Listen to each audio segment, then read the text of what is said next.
welcome to Pioneering Pensions. For you who don't know me, my name is Stefan Lundberg and I have a passion for pension.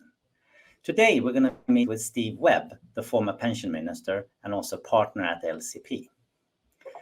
The discussion we're going to have today is around how can policy and what are the policy challenges we face, and also with the 10-year anniversary of auto-enrollment coming up, who is better to comment on that than Steve Webb. So Steve, my first thought and comment goes around the 10-year anniversary of auto-enrollment. And since you are the pension minister who actually was implementing it, it would be interesting to hear what your view is. Did it work as you hoped? Yes, and I think it's important for people like me to stress that I was one in a long chain. The process of getting auto-enrollment legislation through belonged to a previous government, which I inherited. I think one of the things we tried to do, we had something called a Making Auto-Enrollment Work Review. People forget about this in sort of 2010, 2011, because although the basic infrastructure was in place and the architecture, there were a couple of things that wouldn't have worked. And I think auto-enrollment could have gone wrong. It's tempting to think it was always obviously going to work. And one of them was that you would have been auto-enrolled as soon as you earned £1 above what was then the lower earnings limit, effectively. So the problem would have been that people would have been enrolled who were £1 above the threshold, perhaps £1 a year above the threshold, and then the employer would have had to pay 1% in the transitional phase, 1% of £1, a penny, a year. There would literally have been people in that situation, or, more generally, employers with this onerous duty, choose a pension scheme, set it all up, do all the paperwork and so on, who would have been going to the newspapers and the media saying, we've just been asked to put 15 pence a year into a pension. This is nonsense. So what we did was we created the separate 10,000 a year threshold, which meant that once you were over that threshold, there was a chunk of earnings on which the percentages applied, still quite small in many cases. And so the origins of that 10,000 threshold were originally to avoid people having to put tiny amounts in. And that 10,000 was chosen partly because the tax threshold was being raised to 10,000. So it all kind of tied together. And although we get a lot of flack for that 10,000 threshold at the moment, actually the state pension is going to be 10,000 next year. So in a funny sort of way, enrolling people under 10,000, say you earn 8,000 and take money out of your pay when you earn 8,000 to top up a pension in retirement of 10,000 seems a bit odd. So in a funny sort of way, I think that was quite an important change we made. It's often criticised, but I think it was the right thing to do. The other thing we did was give people 3-month waiting periods, which is a practicality, but you don't want to, someone walks through the door, you say, there's the toilet, there's the fire extinguisher, there's the photocopier, and here's the pension paperwork. You want a bit of time, get them settled in. And if you do that properly, then that, I would think, less likely to opt out. So just, there was a lot of practical stuff we did. We changed the phasing schedule to just give smaller firms a bit longer. We worked quite hard on testing with small firms. And interestingly, big employers told us they wanted choice to customize the way they did it. Small firms just said, tell us what to do. We don't want, so there's a lot of practical stuff, but I've been thrilled. 10 million people saving, far more people not opting out or staying in, as it were, than we expected. So the first decade, I think, couldn't have gone better, really. So Steve, if I would challenge that, hey, you had the 10K cap just to make sure that it was accepted. Today, when people pay 8% in, would you still advocate for keeping it, or would you sort of allow people who earn less than that and perhaps have multiple jobs where no job really gets up to that level? Would you like to reconsider it today?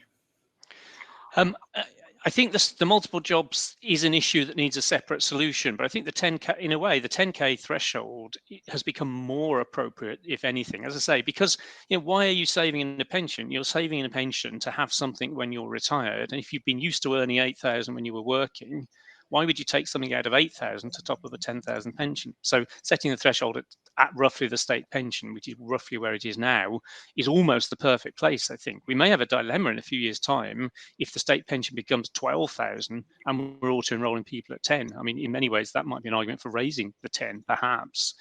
The multiple jobs one, I think, is tricky, but you could use HMRC records. So the tax authorities, they know about both of your jobs. In a world of real-time data, the employers in both of those jobs are sending the information to HMRC more or less in real time. So HMRC can splice together. You can't expect the employer paying someone 4,000 a year for part-time work to do much, frankly. But HMRC could do it. They could combine the jobs, work out someone was in the catchment, and then do some sort of payroll deduction or some NI top up. Or so, I think HMRC could use the much cleverer tools they have at their disposal today than they had a decade ago to try and capture that group.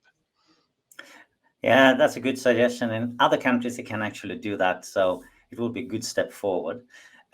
If you're looking back and thinking, okay, it was largely a success, but I know probably more today than you did back then. Knowing what you're knowing today, what would you have done differently? I think there's probably a couple of things. I mean, my biggest disappointment of the last 5 years is that we've got stuck. So we staged in all the employers from large to small. We phased up the contributions up to 8% of qualifying earnings, and that's kind of okay. That's a start. What happens next? So DWP did their famous 2017 review. Here we are in 2022, and it's no nearer being implemented. The language on implementing it is weak. When the economy allows, all that sort of stuff. So that's really frustrating. So in a way, what would I have done differently? I might have baked into the plan from day one something more ambitious for 5-6 years down the track, because in a way the politics in 2012 when we started of saying, well, in 2019 or 2020 employer contributions might go up a bit or something like that would have been much easier to have baked that in at the start. There's, if you're saying to firms, well, in 2020 you'll have to pay 5% like the workers do, you could probably have got away with that. We didn't do that, so that means we need a fresh battle now. So that's one problem. At the micro level, I think small pots is the biggest problem. We foresaw that, probably not at the scale that's actually happened. We legislated in 2014 for pot follows member, but only what they call primary legislation. So there is an act of parliament that says, here's a framework for pot follows member. I left office, my successor decided to drop it. And here we are again in 2022. And what we've just had another small pots working group who've come up with 3 options, one of which is pot follows member. Well, great, so that's quite frustrating, because again, I think the reputation of auto enrollment is really important. And if at the moment the public kind of get it, quite like it, realize it was necessary, but if they just end up with lots of stupid little pension pots all over the place, they'll say, well, what was the point of that? So I think we have to grasp small pots. That's legislative in my view. I mean, there are things schemes can do, but ultimately there needs to be a law. And pot follows member, I think, is more viable now in a dashboard world, because we're all running around connecting our individual pension schemes to a big central infrastructure. Well, once you've done all of that, most of the work for pot follows member is done. So I think maybe we couldn't have fixed it from the start. Maybe there's just so much else going on. But having got it up and running, I think sorting out small pots is the other kind of obvious omission. And the interesting part with sort of the reform, also part of making it going, what you created an entity that was sort of sponsor supported by the state, Nest, that's making sure that everybody could sign up for a pension. And when you're looking back, do you think that has been a success, or has Nest become too big? Well, I still remember almost as soon as I started as minister being told by my officials that they estimated that Nest would have between 1 and 4 million members. And I said, that's ridiculous, wide range. Surely you can be a bit more precise than that. And of course, it's turned out to be, a fraction of the truth. Even the upper end of the range was way below what actually happened. So certainly it wasn't expected that Nest would be at the scale that it is. I think, I'm a fan of Nest. I think they do good, innovative stuff. I think they've been quite disciplined at focusing on their target market. My perception is they've not been predatory particularly. I mean, obviously, they want the business, but they're not. So a good example of that, I think, is consolidation. We're going to see a lot of DC consolidation in the coming years. I think individual member consolidation. I think dashboards will be a massive trigger to DC consolidation. And Nest could scoop the market, because they've got an AMC of 0.3, 30 basis points. You've got a contribution charge, but that doesn't apply on transfers in. So if I've ever worked for an employer that uses Nest, I've got a pot at 0.3. I could then shove all my other pensions in all my other workplaces, my legacy stuff, and get it at 0.3. So Nest could really sweep up. But my sense is they're not going to be out there, next to Pension B or whatever it is, advertising, consolidate with us sort of thing. And likewise, if we talk about post-retirement later on, I think Nest want to be in that space not for market share, but because they've got a bunch of people who nobody else is interested in with pretty small pots who just need something decent. So I think, you have to keep an eye on this because obviously they have, as you well know, been massively subsidised by the taxpayer. But I think we needed a Nest, and I think they fulfilled their role well. And if you would look into the future, saying we're sitting here 10 years from now and saying it's 20 years in introduction of auto enrollment, what do you see going to happen in the next 10 years? And I almost come back to the two things I wished we'd fixed. I mean, we clearly got to get the contribution rates up, and although we've wasted 5 years, in my view, I think having employers putting less than employees in is unsustainable. I mean, why on earth should, there are a few places, but not many in the world where the workers pay in more than the firms. But I think levelling up from 5+3 to 5+5, eventually we'll do the auto enrolment review, I assume. So that'll be 10% from the first pound. So I think that would be good. Dashboards will shake things up, so I think there will be more consolidation, possibly into active pots. But hopefully, again, that will have been legislated for. So potentially, we could have a world with a fairly small number of master trusts doing most of the auto enrolment business. I mean, I used to work for a GPP provider who'd quite like me to mention the fact that that's a significant minority of the market. But I think what we will see is far fewer providers, hopefully higher contribution rates, consolidation into fewer pots. I kind of guess, I mean, hopefully expansion to the self-employed. I mean, it is incredible that the self-employed pension coverage is not only pathetically low, but falling. It is quite an achievement to actually have fewer people self-employed saving into pensions than there were a few years ago. It's just incredible. So some variant on auto-enrollment for the self-employed, I think, is going to have to come. Thank you, Steve. And if you could say, looking back, I think even from an international perspective, I think auto enrollment has been a good success. It's a great achievement getting so much more people saving. So we solved the first part of the equation. So how about the second part of the equation? And there I know Will Sandbrook from our previous guest, he has a question for you, Steve. So instead of me repeating the question, let's roll the tape from last time. Hi, Steve. So my question was going to be, kind of obviously, one of the biggest changes in pensions policy landscape in the last few years was freedom and choice and removal of compulsory annuitisation, which took place during your time as pensions minister. And so I guess, my question is really, so kind of with a few years now since that happened, kind of how do you reflect on it? How do you think it's going? Is there anything you would have done kind of differently about that policy with your time over, or at the very least, kind of how do you think it might or should evolve as the whole topic of retirement income in a post-compulsory annuitisation world? How do you think that might or should evolve over the next few years? Great, nice easy one there, Stefan. So I mean, I remain very proud of freedom and choice. I know it's controversial. I know it divides people. And some, the IFS line is, oh, we don't have pensions anymore. We just have pots of money and so on. I understand the arguments, but you have to remember what we were doing. We were more or less compelling the mass market into buying an annuity. Annuity rates were terrible. The market wasn't working. People weren't shopping around properly. They weren't getting enhanced annuities. And if we hadn't acted then for the last 5, 6, 7 years, hundreds of thousands more people would have been locked in for life to shockingly low annuity rates, probably poor value, all that stuff. So I think just giving people that freedom and choice was the right thing to do. The thing that we probably underestimated the good, but it's had its side effects, was that DC stopped being the ugly duckling. We've grown up in a pensions world where, oh, great, I've got a DB final salary guaranteed gold-plated pension, hurrah. Oh, I've got one of these new DC things and all the risks on me and it's a bit rubbish and there's no money going in. And suddenly DC became the modern world, the flexible world that people expect. They're not in a straitjacket. They choose when to take it, how to take it, etc. So I think the principle I absolutely stand by. Two things that I suppose would we do differently. One would be DB transfers. So I think you'd have to say that the Treasury, this was a DC change. And then it was, oh, what should we do about DB? And I think the mindset at the time was, well, yeah, okay, some people will transfer across, but DB's still brilliant. There isn't going to be a lot of it, so we don't need to worry too much, And I think people were taken aback by the scale of DB transfer activity. And, with hindsight, Perhaps it was obvious, but it wasn't at the time.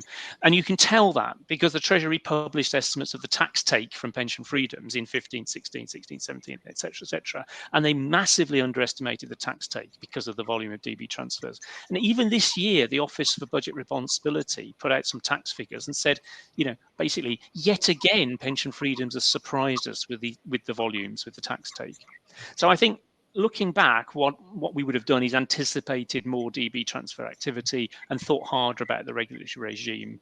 The FCA say, oh, well, if only we'd had 2 years warning, not 1 year warning, we'd have done something. I don't know what the something was, because even when it was live, it took them several years to actually do anything. So unless they'd have suddenly acquired 2020 hindsight by being given more warning, I don't think anything would have changed if the FCA had more warning, because none of us saw it coming to the scale that it did. So I think DB transfers bothers me. And the other one, I suppose, is at the other end of the scale, is people becoming super conservative. It's not sports cars, actually. It's people who want their tax-free cash. The only way they perceive to get their tax-free cash is to take 100% of their pension out. They enjoy the tax-free cash, who wouldn't? And then the other 75% get stuck in a cash ISA or something, earning diddly squat. And I think one thing you should do is decouple those two things. So people should be able to simply take the tax-free cash and then leave the rest exactly where it is, being invested for growth and all the rest of it. And then I think people with modest pots and lower incomes would get better pensions. So I think if I had to pick two things, it would be at those two ends of the scale. Thank you, Steve. And I think actually for most super master trusts and so forth, member can take only the tax-free cash and leave the rest. It's just the way the market works is sort of commercial forces kind of say, if you want the cash, you need to transfer all to us. So I think there's a lot of work for FCA to look into in that space. Another question for you, which I think is intriguing, because there's some new research from Institute for Financial Studies, IFS, where actually they study how do you spend in retirement, not just the first couple of years, but throughout. And I know you've been looking into that and thinking about how should you actually make pensions work so it actually fits the need what people do. Can you tell us a little bit about that? Yes, so I mean, traditionally we've thought of spending in retirement as being a U-shape or a smile. So the sort of the early phase, and I know you wrote your article suggesting it was more of a smirk in Europe, but the U-shape idea, you're younger, retired, active, traveling the world, spending money on the kids, all the rest of it. You then become more passive, spend a bit less, but then maybe it goes up with care costs or whatever. And that's been the sort of received wisdom. And what my former colleagues at the IFS found is that we've been basing that analysis on a confusion of cross-section and cohort. So if you look at today's 65-year-olds and compare them with today's 70-year-olds, today's 65-year-olds spend more. But that's not because the newly retired spend more than people who've been retired 5 years. It's because people who retired 5 years ago were poorer than people who retired today. So what you really need to do is follow the same people through retirement. And when they do that, spending actually goes up in the earlier phase of retirement and then levels off for the reasons that you might expect. So actually, that sort of raises some questions about the structure of retirement income, indexation and all of that. And I don't think we really got to the bottom of that yet. But certainly the assumption that you don't need to enhance your spending as you go through retirement, I think is now brought into question. Yeah, that's a good take on it, and it kind of fits with the smirk I'm talking about. I was thinking about the FCA and their investment pathway, which has been done for the sort of the contract-based market. And I can see the point and what they're trying to do and make sure people don't end up, as you said, having a lot of money in cash in retirement instead of taking any sort of investment risk. But on the other hand, you have the master trust, which are sort of where the trustees are looking after the members. Do you think it would be a good idea to sort of the trustees have a sort of an AD, an auto decumulation sort of product for the members, so that works to and throughout the whole retirement and with a sort of life cycle of its own, and the trustees sort of set it up on behalf of the members, and that would be sort of a default. Is that something you think should be a way forward, or is it too wild and crazy? No, I think it is important. In a way, in the political world, you had the focus on accumulation, because in a sense, all of this academic, if people haven't got pots to begin with, then you've got freedom and choice pension-wise, etc., but quickly realised people needed more help. But then all investment pathways really do, I think, is kind of try to get you on the right trajectory to begin with. But even then, they're only asking you questions about your plans for the next 5 years, when you might well be retired for 25 or 30. And it seems to me, so we published a research paper called "Is There a Right Time to Buy an Annuity?" So in a way, although I've been rude about annuities, my main criticism was that we were buying them, I mean, the market wasn't working and we were buying them too soon. But the research that we did said actually draw down in the earlier part of retirement and annuity later, or what we've called flex first, fix later, that kind of idea, could be the optimal for many people. So they get as much out of their modest pot as they can. They grow it for as long as they can. But as they get older, less able to manage or engage with the pot, you need them to lock in some longevity insurance or some annuity. And a key point for me is that you can't wait till the person is 83 and then either expect them to shop around for an annuity or hope that they will or whatever. There are so many reasons. Inertia will mean that they just stay where they are. Cognitive decline might make all of this difficult. So the crucial thing for me is that at retirement, when people are a bit more engaged, perhaps a bit more with it, perhaps more guidance and advice is around, that's when you get them into a product which ends up as an annuity with an opt-out, but ends up as an annuity. And so for me, that could be a default pathway for master trusts. That could be a mass market, unadvised default. You've saved with us up to retirement. We now automatically move your money into this arrangement. You get some more drawdown, some more growth, some flexibility, and then annuitization at 80 or whatever it is. We've got to do that now. So, for instance, we can't wait another 15 years till this generation is 80 and then try and flog them annuities. We've got to build it in now. Is this possible to do today in the current legislation, or do you need DWP and TPR to sort of amend legislation to make sure that trustees feel this is a safe way to go? I suspect you could do it in a trust world if you thought what you were doing was in the interest of the members and you move them into this essentially. It's almost like a different investment strategy, possibly. I mean, whether the flip to an annuity, I think that might probably need some sort of legislative framework, because you're entering into an individual contract. But one of the upsides of this for me is that instead of individuals shopping for an individual annuity, potentially you can do this at scale. So I mean, if a master trust has got thousands of members ultimately turning 80 in any given month, then there's a scope for bulk annuity purchase, so possibly better annuity pricing. You have to keep an eye on enhanced annuities and so on. So I think, yes, we have to think through the practicalities. Do we need a tweak to the law and so on? But we're comfortable now with the idea of defaults in accumulation, with legislation around default funds and charge caps and investment strategies and all that sort of stuff. So this feels like a natural extension, but I think there is more urgency to this than is perhaps often realized.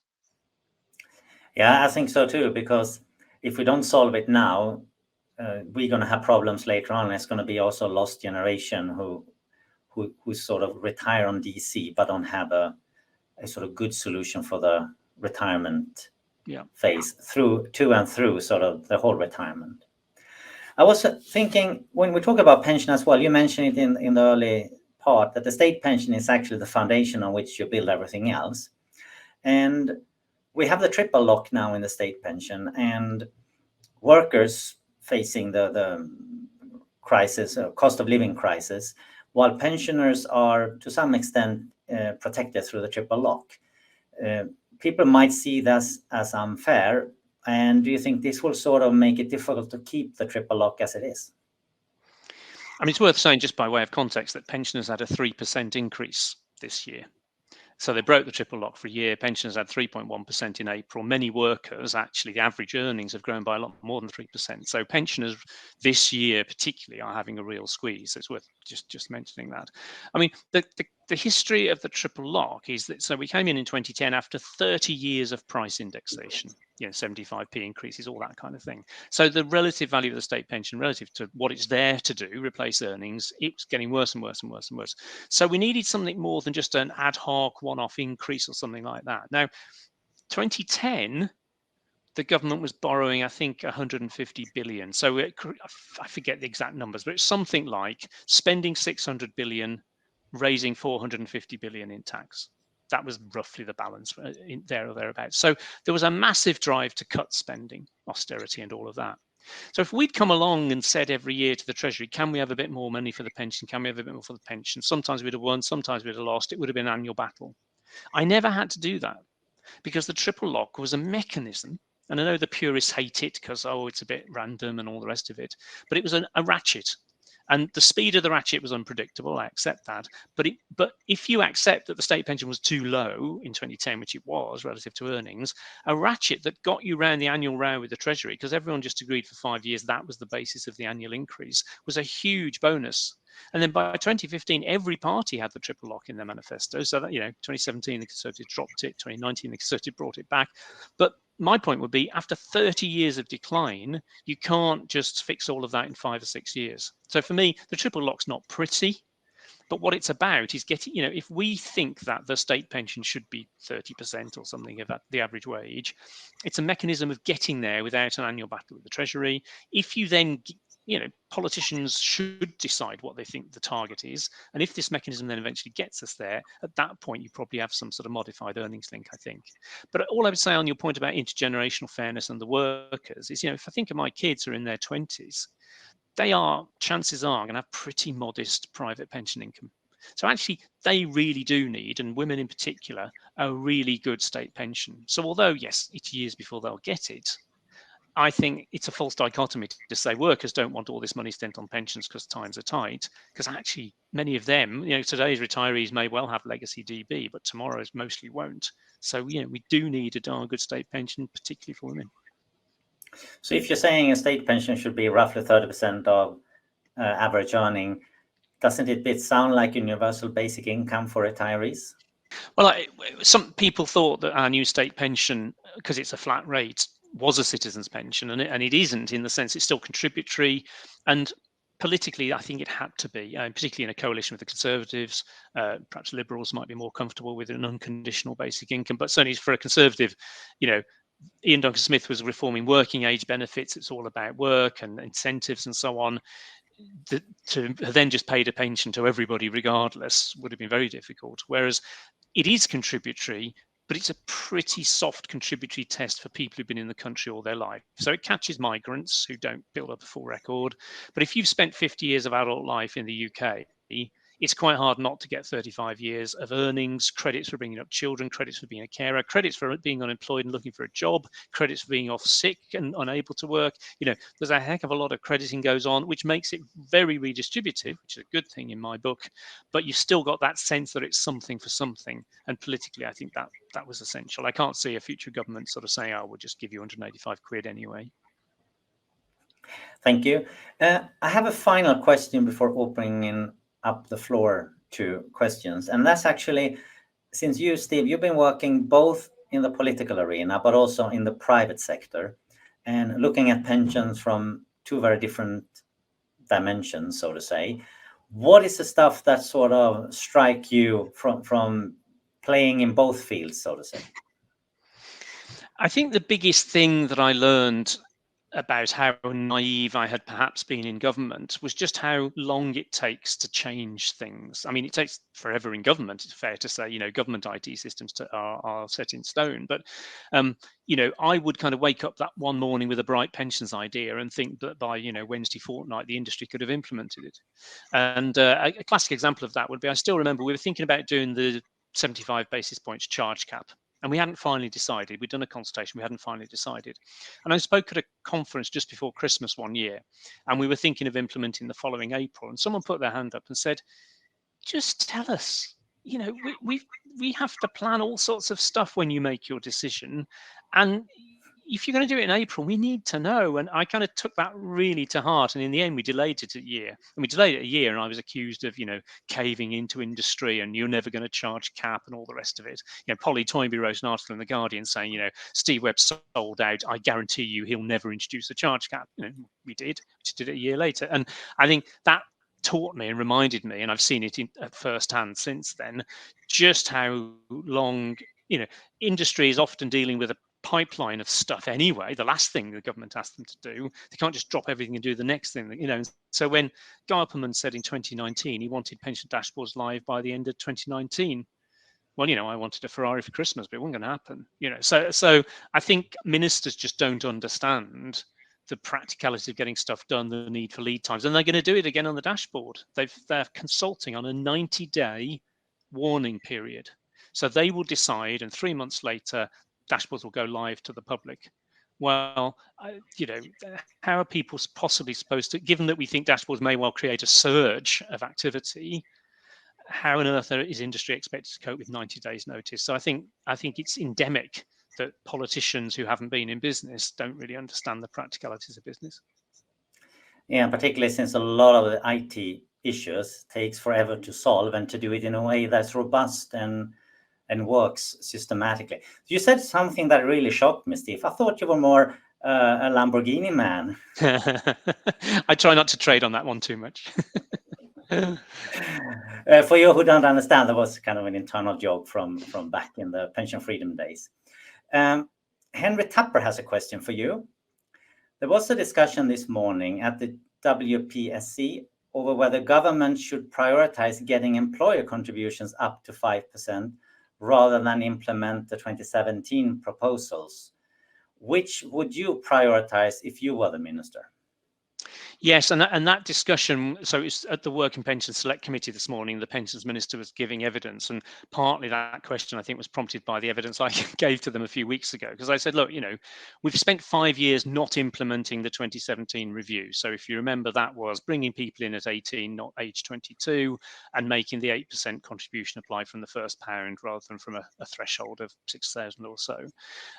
Both sensible incremental reforms, not game changers, I don't think, but welcome. I guess if after 5 years you've made no progress on something, do you keep banging away at what appears to be a closed door, or do you try a different route? And my suggestion was, well, that's a bit messy, it's a bit complicated. A simpler reform will be to simply take the 3% employer contribution and bring it up to 5 over 2 years or 4 years or whatever. And whilst you could argue there's never a right, it's not the right time, the economy is fragile, etc. We introduced auto enrolment off the back of a global financial crash a few years earlier. So there is never a right time. I think it's not the right time argument doesn't wash with me.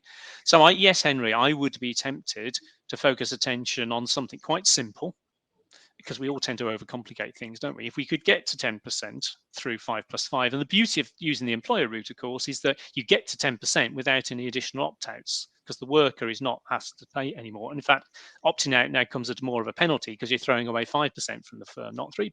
So it feels to me like that's a simple, sensible next step. Everybody can see what it's doing. And in a way, it's easier to do that when you've got high inflation. Because if you've got 10% inflation and employers are paying pay rises of 7, 8, whatever percent, if they were to pay 6.5, not 7, or 6, not 7, because they've got to put a percent into pensions, well, that's kind of doable. Whereas if you've got inflation at 1.5% and they not one off to pay the pound in the pension and they only pay a pay rise of 0.5%, that's really quite difficult. So in a funny sort of way, maybe this is the right time to do that. So I think, yeah, that's the simple thing, and I would do it. Thank you, Steve. There's another question from Rishab Lakmani, sorry for the pronunciation. It says, hi, Steve. If you were pension minister today, what is the most pressing issue you'd focus on now? I must admit, I've got my phone with me, and it did just ring, but I don't think it was Boris looking for a new pensions minister. One of the things that my private secretary, so the civil servant who worked most closely with me for 5 years, said to me is make the main thing the main thing. There's 1,000 things you can do as a minister. There's all sorts of people with their agendas. You've got to decide what you really want to do as a minister, and then the civil service will follow that. They'll understand that's what you really care about. They'll devote resources to it.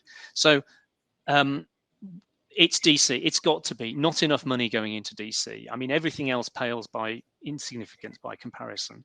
And so it would be 5+5. It would be the 2017 review, and it would be going beyond. It would be auto escalation or something like that. So I think everything else, so somebody referred to the minister's vanity projects, the statement season and all this sort of nonsense.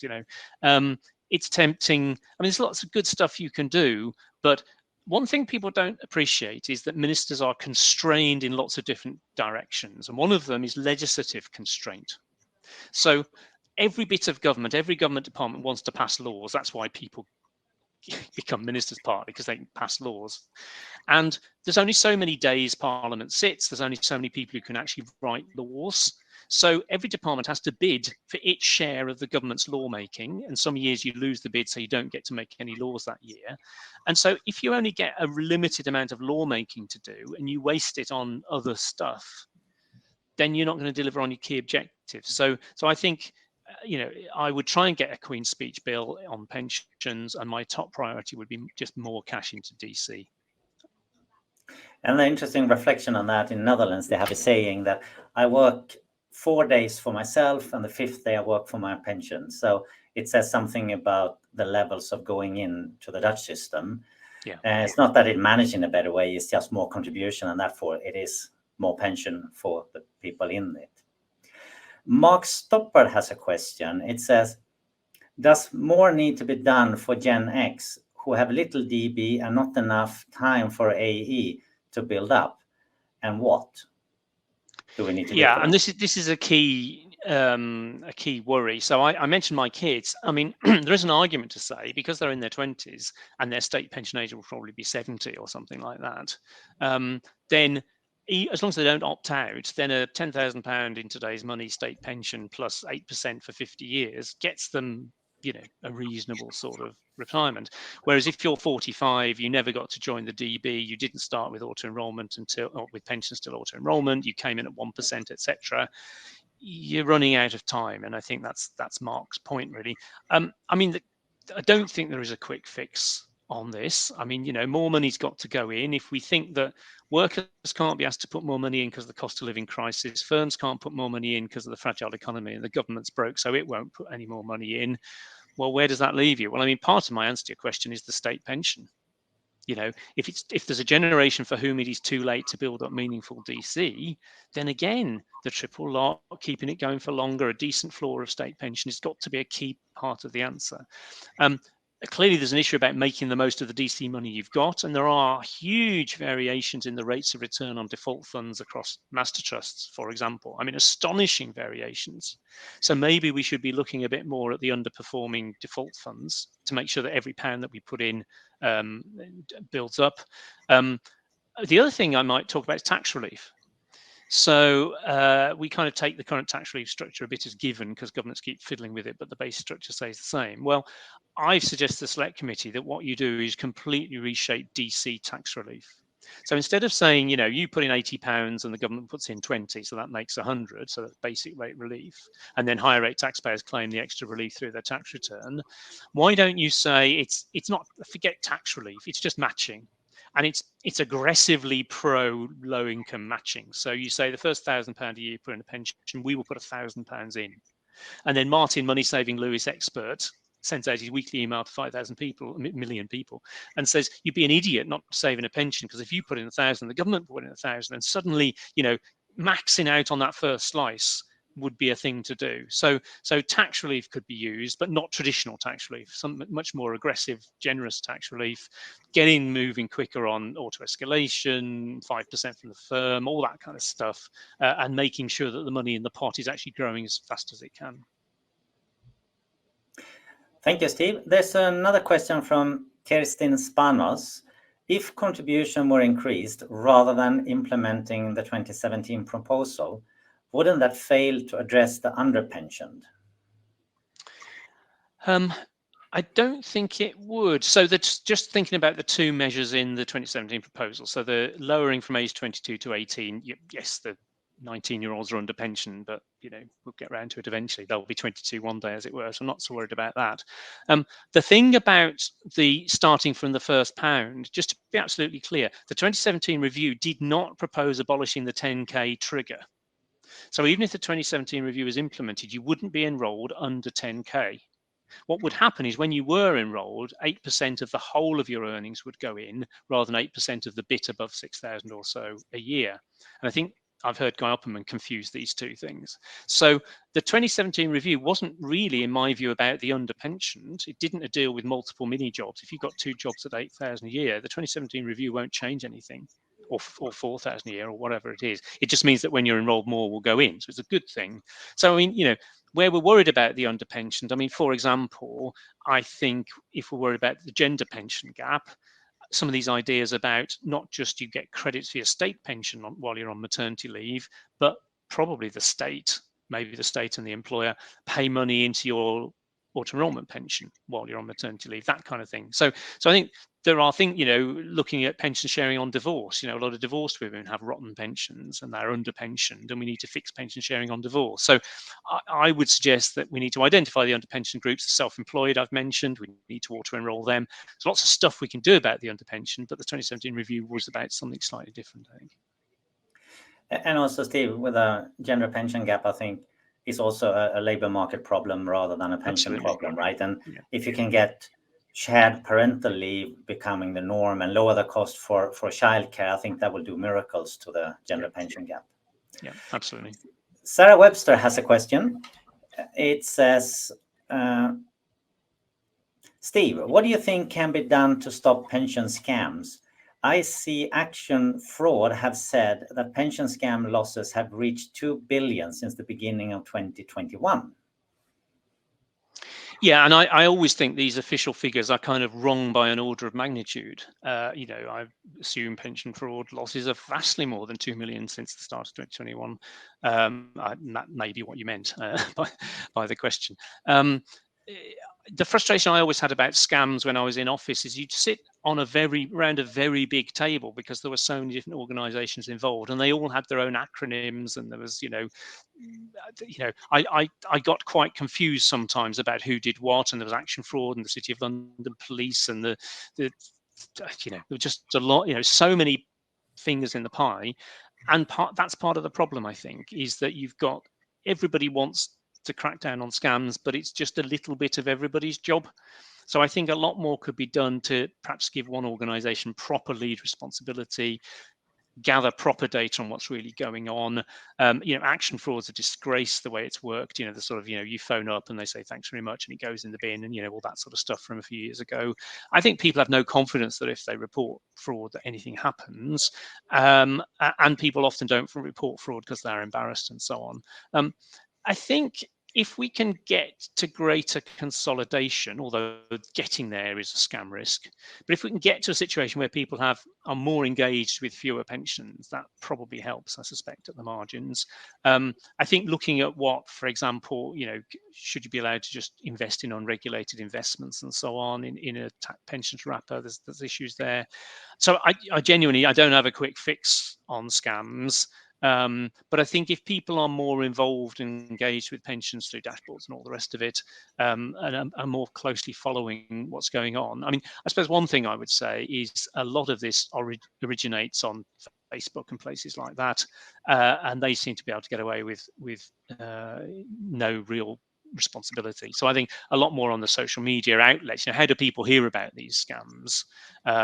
When you've got footballers advertising their latest NFT, which can't go down in value, and all that sort of nonsense, and all the crypto sponsorship and so on. So I think regulators are always about 2 years behind in this space.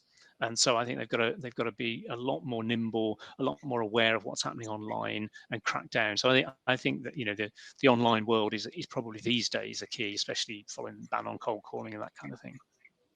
Steve, I think if I would be pension minister for one day, I would probably go after scams because it creates distrust in the system. And I saw up in Sweden with a premium pension, there was a couple of proper frauds in there.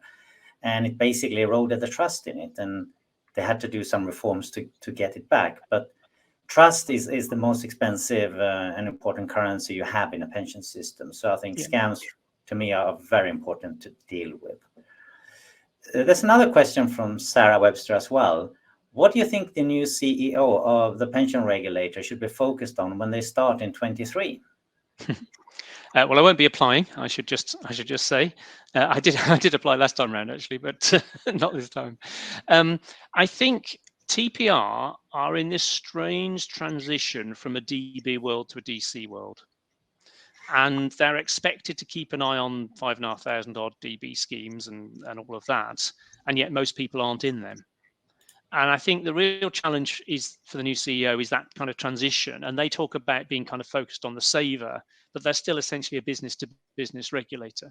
So I think probably a key is going to be much more consumer focused, looking at the consumer journey, the consumer risk scams that we just talked about.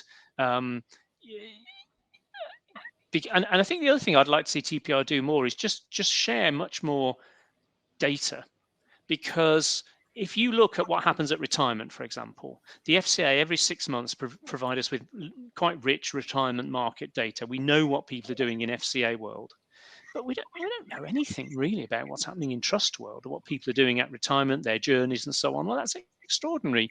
Most people are enrolled into a master trust, so we ought to really know what's happening at retirement. I mean, individual schemes will have a feel for that, but in terms of trends and aggregate industry data. So I think in a nutshell, it's thinking much more through a DC lens. I do think there's still a lot of enforcement to be done. I mean, I don't know if you've seen the figures for auto-enrollment non-compliance by small employers, but I think TPR said they'd issued something like 600,000 fines or something extraordinary. So I think I do a weekly column for a newspaper, and people write in with their queries, and regularly people write in and say, oh, my employer didn't put me in a pension in my last job. And when I rang up, they said, oh, it's too late now, or, oh, well, you'd have to put the money in, or what, there's a surprising amount of non-compliance at the small firm end. So I think that's important. And then, of course, they've got to finish the job of the DB funding code and all of that. That's been dragging on for years. There's super funds and so on. Some of that governed by Westminster. But DB funding code, I think, was written in a world that doesn't exist anymore. And I do wonder whether getting employers to just shovel more and more money in to be ultra conservative in DB is really the right thing to do. But there's a limit to how far TPR get to decide that. All I would say is TPR do have a remit to have regard to the growth of the sponsoring employer.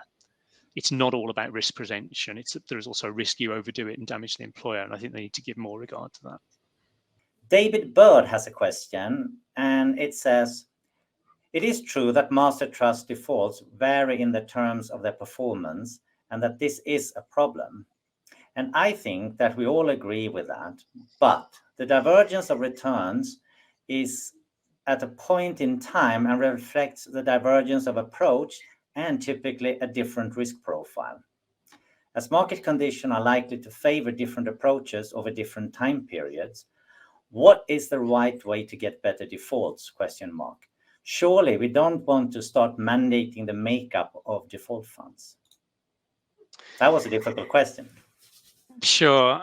I mean, I think the trouble is, if you take that line, you more or less give up, basically. You kind of say, I don't mean to be rude, but you kind of say, well, your employer puts you in a master trust. You have no say in that. They might be low risk, low return, high risk for high return, or even, just badly run. And, tough. And some schemes will do better in some periods, and some will do better in others. And that's just the breaks. And if you just pick the wrong time period, but I kind of think surely there must be well-run and badly run master trusts. I mean, are they all kind of just angels? I mean, so I think, at the moment there is massive inertia.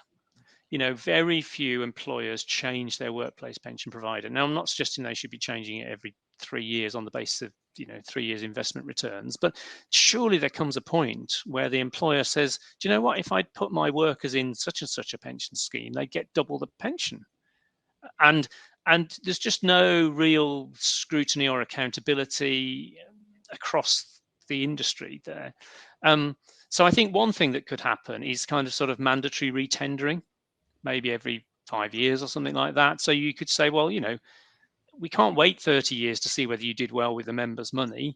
Every 5 years or something, employers should be required to check whether the provider they chose is appropriate for their membership. And there should be much more focus. For example, if it is a low risk, low return master trust, but the members are all young and ought to really be kind of investing, for growth, then that's just not acceptable. So I don't have a glib, easy answer that here's a default investment strategy everyone should use. But I think that the data ought to be systematically published. I mean, we collect it through surveys. We go to master trusts and ask for data, and we publish it, and others publish it. But that ought to be widely available and scrutinised, and master trusts should be challenged in a way that I just don't think they are at the moment. Well, Steve, I have a bit of thoughts and comments on that one, and actually, you can probably identify if they're doing a good craftsmanship or not, a master trust. But there's also this risk that if you assume a higher return, you will project higher pension. And we know from selling investment funds that people tend to sort of promise a lot and then reality doesn't meet the promises quite often, but then you sort of bought the product. So I think with an uncertain world where you don't really know which strategy is going to be the winner, you can actually end up being very bad off if you bet everything on that the bull market will continue and it don't. So probably a more diversified approach is a way forward, but then you're going to be sort of not as good in the good times, but not as bad in the bad times. So you're going to be a bit in the average. So I think there is different ways of doing it, but it is really, really difficult to actually determine if a strategy is going to be good or bad. And I mean, you at LCP, Sure. I mean, look at different schemes, but yeah, you can look back, but looking forward is really difficult. I suppose the question I would ask myself is there an unacceptable degree of divergence? I just think there is. I mean, the rate of return that people have got in the last 5 years across different master trusts varies so much. And given that the member, I think it's important here, the member is passive in all of this. You know, this has just been done to them. And if you actually told them that if their employer had made a different choice, they'd have double the pension or whatever it is, they'd be appalled and shocked and want to know what was going on. And of course, the employer hasn't got capacity or time to choose the right master trust. So I kind of think that's more to be done in that space. Definitely. We have a question from Henry Tapper. He says, in Australia, master trusts providing poor member outcomes relative to the government benchmark are put on watch, then stopped from taking on new contribution and finally required to merge with another. Is this the kind of sanctions you have in mind? ? It's an interesting idea. I mean, I'm not sure I sort of immediately sign up to it, but you know, because you do want, you know, as I say, particularly for younger members, you know, a lot of the new savers in auto enrollment are in their 20s and 30s. So I think, you know, we should be comfortable with investment risk, and that will mean, you know, bad years. It might mean 2 bad years or 3 bad years. So I can't, you know, I get that. So drawing those sorts of lines is difficult. But you know, and you may be right, Stefan, that, you know, what we actually want is something that's sort of more towards the middle, but avoiding the extreme negative or poor outcomes. I think the trouble is that, you know, who's looking after the member here? Obviously, the trustees, you hope. But in terms of getting the employer, you know, it's this question: if things have gone badly, and it's the employer who is the consumer, the chooser of the master trust, and the employer isn't engaged or doesn't care, how does poor performance ever manifest itself in, how does it ever change? Well, I think the big challenge here is because the end consumer, the member, is often inactive. It's very difficult to get the market forces to work. So it needs some help somewhere. Trustees is one part of the equation. I think regulation is another part. And also people looking at it and comparing and evaluating will probably help. But as long as the asset owner is not active and present, it's very difficult to do something. And we also know, even if you are making active choices, you might have been led by a salesperson to make that choice into something which is quite expensive. So the financial area is quite a jungle, and therefore I think a lot of people are not so engaged in making choices. So therefore, as an industry, we really have an important role to fill. Yeah, agreed. We're running towards the end of the webinar, and actually typically now you've been answering a lot of questions from our guests, and it's time for you to ask a question, and that's going to be to our next guest, which is Richard Thaler. And he will come on September 15 at 4 p.m. UK time to Pioneering Pensions. And so, Steve, what do you want to ask Richard? So hi, Richard. I think my question is, what is the next nudge? So we've enjoyed the benefits of your and other research in auto enrollment. We've got 10 million people saving pretty much for the first time. We've enrolled them, we've got them up to 8%, and we've been stuck for 5 years. So I'd be interested in where, given that this has worked and we've kind of stopped now, what would be your next round of nudges or defaults or behavioral framing of the, and I think that's both for the employee. So, you know, do we do auto escalation of some sort? And it's for the politicians. Given that the politicians have got stuck, they think that where we got is pretty good and there's other things that are more important, and they just won't focus. You know, the present bias doesn't focus on the fact that 45-year-olds are going to be poor when they retire, because that's tomorrow's problem. So how would you nudge both the individual worker to save more, but how would you nudge the politicians out of their current inertia? Well, Steve, that's a difficult question. I think Richard will be challenged by that one. With this, I think I would thank everyone who's been participating in this webinar and asking all the good questions in the chat. And also, Steve, I would like to thank you for coming here and answering our questions and sharing your thoughts. And since you've been part of forming the system we're sitting in today in the UK, it was really interesting to hear your thinking and the background on it. So with that, Steve, a big thank you. And my pleasure. Thank you very much. And everybody else, see you next time in September. Thank you.